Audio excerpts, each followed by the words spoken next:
जय हिंद। सामने बोर्ड दिख रहा है, कितना प्यारा सजाया है हमने आपके लिए ताकि आपको जल्दी याद हो जाए। तो बोर्ड पे लिखा हुआ है अकबर ने उपाधियाँ दी। अकबर के बारे में जानते होंगे, हुमायूं का पुत्र था और जहांगीर का पिता था अकबर।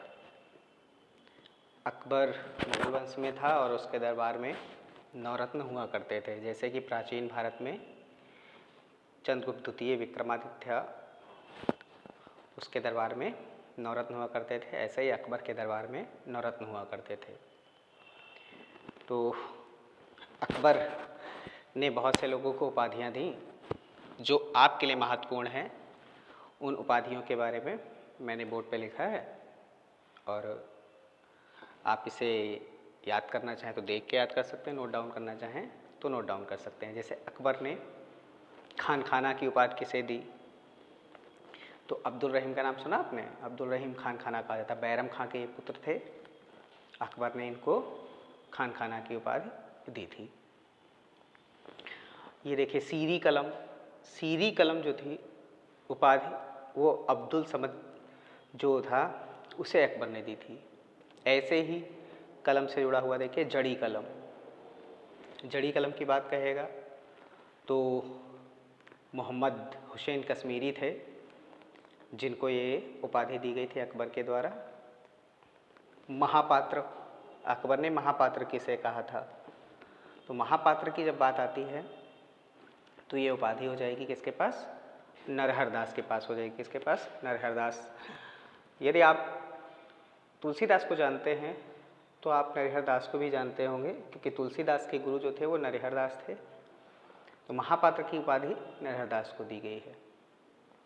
जगत गुरु की बात करें तो अकबर ने जगत गुरु से कहा था, मतलब किसे उपाधि दी थी जगत गुरु की?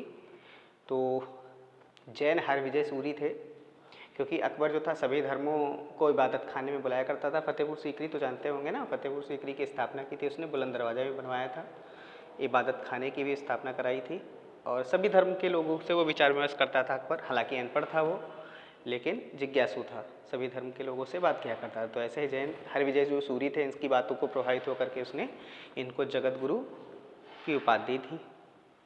ऐसे देखिए युग प्रधान, युग प्रधान की उपाधि अकबर ने जिनचंद सूरी को दी है। किसको? जिनचंद सूरी। सूरी, आपको शेरशाह सूरी भी याद आता होगा। सूरी तो वही फेमस रहा, शेरशाह सूरी, जो हुमायूं का बहुत ही खतरनाक दुश्मन था। तो अकबर ने अमीर ए उमरा किसे कहा? अकबर ने अमीर ए उमरा की उपाधि किसे दी थी? तो भगवान दास को दी थी। किसको दी थी? भगवान दास को अमीर ए उमरा की उपाधि दी थी अकबर ने।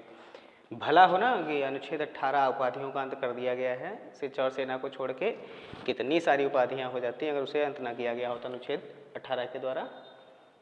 अकबर ने कंठाभरण वाणी विलास की बात, मतलब उपाधि किसे दी थी? कंठाभरण वाणी विलास।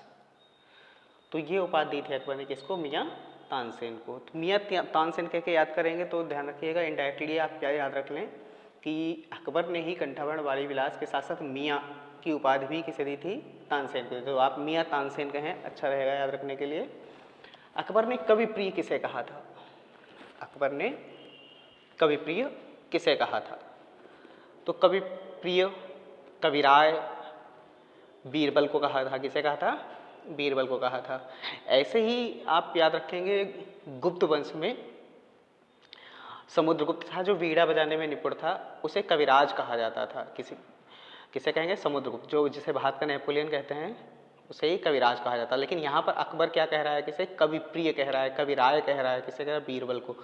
बीरबल जो थे महेशदास थे, इनके बचपन का नाम था महेशदास, और ये मियाँ तानसेन तन्ना मिश्रा या रामतन पांडे हुआ करते थे। तो अकबर ने बीरबल को बीरवर कहा था, लेकिन वो अभ्रंश होकर के बीरबल हो गया। तो इतनी उपाधियाँ जो थी अकबर ने सभी को दे रखी थी। अकबर जो था उसने फतेहपुर सीकरी की स्थापना की थी। आपके लिए एक सवाल छोड़ूंगा, आप सभी लोग ये बताएं कि फतेहपुर सीकरी में कौन से सूफी संत की दरगाह है। मिलते हैं अगले वीडियो में आपके लिए जानकारियों के साथ। तब तक के लिए जय हिंद, विजय हिंद। अपना ख्याल रखें और अपनों का ख्याल रखें।